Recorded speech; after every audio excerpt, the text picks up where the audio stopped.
the good Lord gave us some awesome rains at perfect times. There's going to be a lot of really good yields, but it's not worth anything.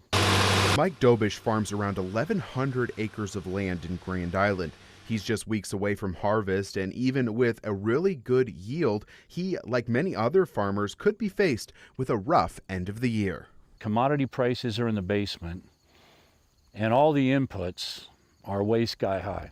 One issue identified by ag experts and farmers alike is tariffs. The Soybean Association reports last year China purchased over $12 billion worth of soybeans, but in 2025, China hasn't ordered soybeans from the States since May. Now they shift to buying those beans from Brazil. Corn isn't much better, with record high yields pushing down the price of corn and no new export markets. Farmers are concerned.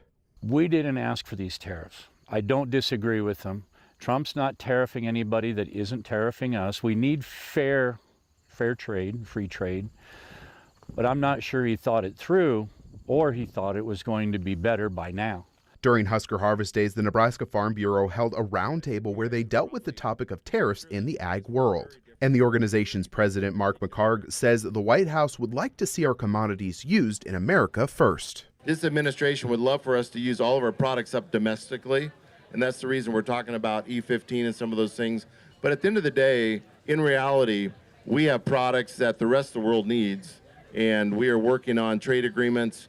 There's been a lot announced. During that roundtable, NEFB economist Abigail Streff noted that Nebraskan farmers could take the brunt of any adverse effects of the tariffs.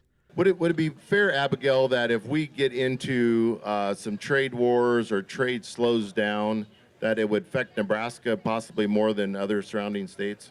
Yeah, of course.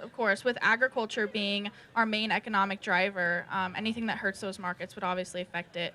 And if Dobish and farmers like him can't get a good price for their corn, there's really only one other option. I can store quite a bit of it, and I've already talked to another gentleman about renting a big bin if need be. But that's not necessarily the answer either, because if I store all my crop, I think my banker's going to want the operating note paid back at some point, and interest does work 24 hours a day. If it doesn't cash flow now and you're having trouble paying your operating loan back, how are you going to get funded for next year when there's nothing rosy in sight? Dobish says he would like to see politicians fight for farmers more, and when the midterms come around next year, that action or inaction could have an impact on who wins. Ricketts is going to be running for re-election. I could see, if things don't turn around, I could see the midterms being a bloodbath. I'm as conservative as Dale Long. I'm pro-life, pro-gun. If they're not willing to go to bat for us, it could be different. Reporting in Grand Island, I'm Casey Mintz for Local 4 News.